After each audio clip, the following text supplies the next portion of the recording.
Hello everyone, welcome back to my channel, or welcome to my channel if you're new. If you are new here, welcome. My name is Latasha and I am a full-time freelancer. I do social media management and content creation and video work and things like that. And I post videos just like this every single week talking about how to build your business as a freelancer, social media tips, things like that. So definitely subscribe if you don't mind. Okay, so I posted a video a few weeks ago about how to become a social media manager. And one of the questions that I saw underneath that video was, hey, can I be a freelancer and replace my full-time job income, specifically if I'm making six figures at my day job? Which I thought was a really good question. So let's talk about how much social media managers make. I'm going to share some of my own experience, but I'm also going to go off like some data and research that I've done, a little bit of anecdotes, a little bit of data. A lot of fun. Okay, so I went ahead and went on Glassdoor. There's lots of other places that you can look. There's PayScale, LinkedIn has a salary estimator as well. But anyway, on Glassdoor, the average base pay for a social media manager across the United States was about $50,000, $50,473. I would say that that sounds about right. That is about what my first full-time social media management job paid me. But one thing to keep in mind here is location. Well, two things to keep in mind here. Location, and this is a salary estimator. This is for a full-time in-house social media management job. Now, you can see different pay rates for different reasons. In addition to location, whether you're working at an agency or you're working for a brand in-house, those rates are going to be a little bit different. Whether you're at a large company, a small company, all those things are obviously going to be different. Regarding location, I think that this is important both for freelancers and for people looking for 9-to-5 jobs to think about too. Where I live in Michigan. I live in the biggest city in Michigan, but it's still in the Midwest. And it is really hard for me to get the rate that I'm looking for sometimes from local clients. And I actually don't work with a ton of local clients because of this, partially just because I really like working remotely and things like that. But a lot of my clients who live in bigger cities, different cities, other countries, other states, they are more willing to pay me a little bit more than local clients are. So that's just something to keep in mind. I think it's the same can be said for day jobs, obviously. And in fact, I did a little bit of research on the salary estimate for local jobs versus bigger cities. So Detroit, the social media manager salary according to Glassdoor was $47,024. Compare that with a city like New York, which is almost $56,000, $55,871. Los Angeles, $52,236. And then I went ahead and threw in a southern state in there, or, you know, just another kind of smaller city. I chose Chattanooga, Tennessee. That was the first city that came to mind for some reason. Their average salary for a social media manager is $41,937. So you can see obviously the South and the Midwest, kind of the middle of the country, gets paid a little bit less. Our cost of living is allegedly less, although Detroit is getting way too expensive right now. It's ridiculous. But yeah, so that's the reason for that. And like I said, I would say that that is totally on par with my personal experience. Now let's talk about freelancing. So I started freelancing when I was in college, and so it was very much like a side hustle in addition to my retail job and in addition to my internship and things like that. And my first freelance gig was not social media management, it was freelance writing, and I earned $20 per blog post, so it was pretty low. Now my next freelance job, I was a social media copywriter for like a digital agency, and so I basically wrote post copy. I didn't fully manage it because I wasn't engaging and posting and things like that, but I was writing all of the social content. For the life of me, cannot remember what that rate was. I looked at my emails, I looked at my PayPal. I know that I sent invoices and I know that I paid taxes, but I just don't know where the emails went. I could probably look back in tax documents, but that's just like doing too much. So it was with the same client as I was writing those $20 a blog articles. So I'm gonna assume I probably made like $15 to $20 an hour for this client. I'm not entirely sure. I think we did a lot of packages, but I think the packages ended up being around $15 to $20 an hour. So that was that. And then my first like long-term social media management gig, so it was freelance still, but it was, you know, a longer term project, that was $20 an hour as well. Now, I don't recommend making your rates $20 an hour.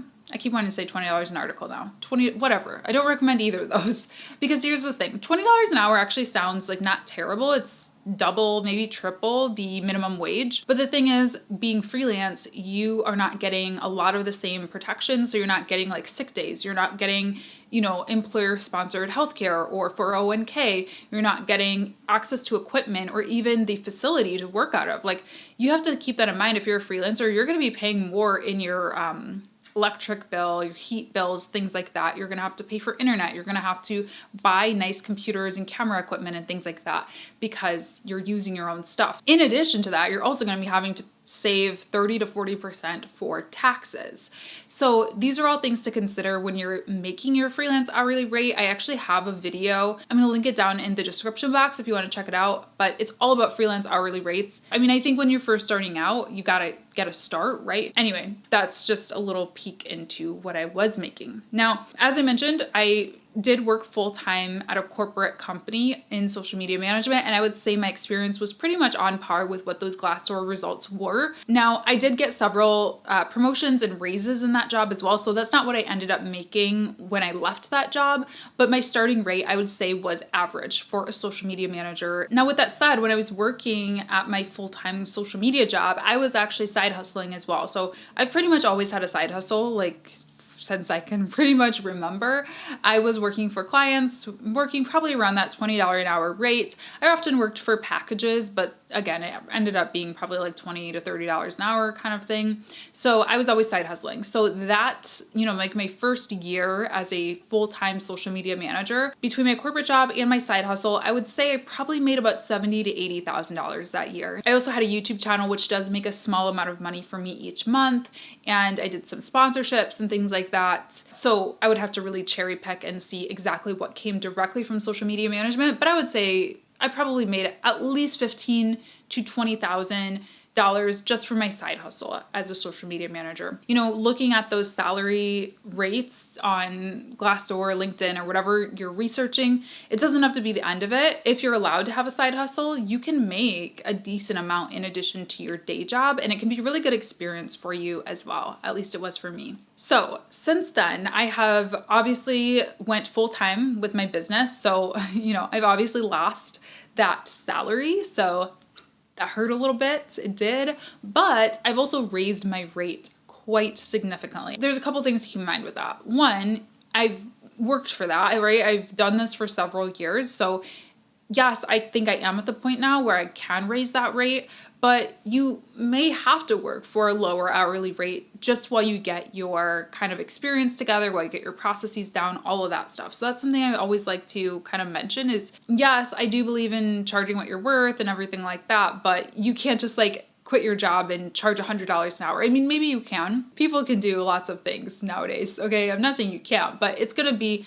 a little bit difficult to charge $100 straight out the gate, right? But again, I really do feel like I had to raise my rates when I went full-time with my freelancing because I had no other option, right? Like I had to save for taxes. I had to pay my bills. I had to do these things. And I knew that it wasn't going to be possible if I was only charging $20 an hour, saving for taxes, all that stuff. Like, oh my gosh. So to answer the question, do I think it's possible to make six figures as a freelancer? Yes, absolutely. If we do a simple calculation, let's say that you were to charge $50 an hour for social media management, times that by 40 hours a week, by 53 weeks in a year, and you're at about $106,000. Now, couple more things to add, a couple other disclaimers. Number one, I don't really recommend charging hourly all the time. Again, check out that hourly rate video. I do charge hourly sometimes, but I really try to do package rates. It really hurts both people involved to do hourly rates, in my opinion. It hurts the company if you're really slow and you can't get enough work done and they don't want to pay for more hours. They're not going to see the great results that you're capable of. And it hurts you if you're super fast. I personally am pretty fast because I've been doing this for several years, so I can schedule stuff out like super quickly. I can write a content calendar pretty quickly, right? So paying hourly isn't really fair to me, in my opinion, because you're paying for my experience, my expertise, my strategy, my advice, things like that, not just the productivity level necessarily. So that's how I feel about hourly rates in a nutshell. And then the other thing to keep in mind is that, well, freelancers might not always work 40 hours a week. You might not always be able to get a 40-hour-a-week contract, and you might not want that. Like, one of the big reasons that we go freelance is to work less a lot of the times, or at least work a different type of schedule. So just a couple things to keep in mind. But in general, if we're gonna like base things off of that, yes, in theory, it is possible to make 6 figures as a freelancer. And I'm gonna take it a step further, and I'm gonna be honest with you. I think that it is not easier, but I do think it is faster to make 6 figures as a freelancer than it is to work in a traditional job.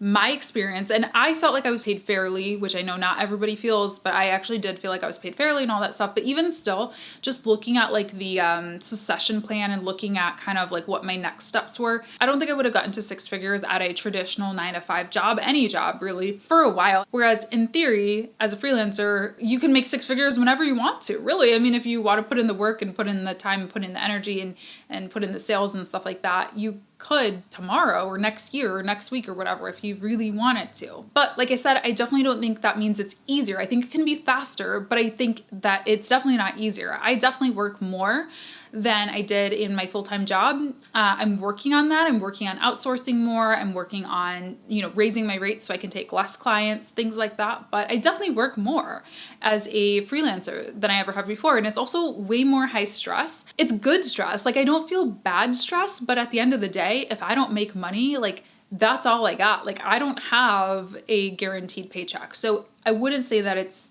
easier.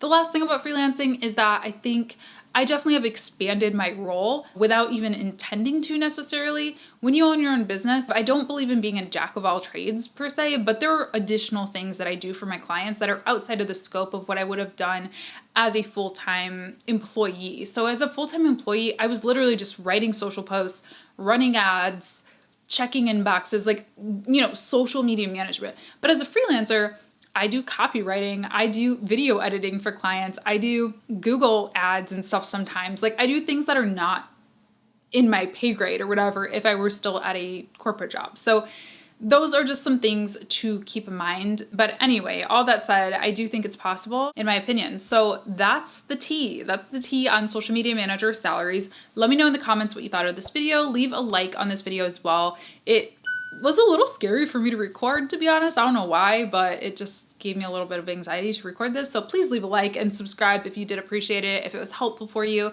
I'd love it if you stuck around. I post videos every single week about this stuff. So yeah, come hang out with me. Thanks so much for watching. Bye.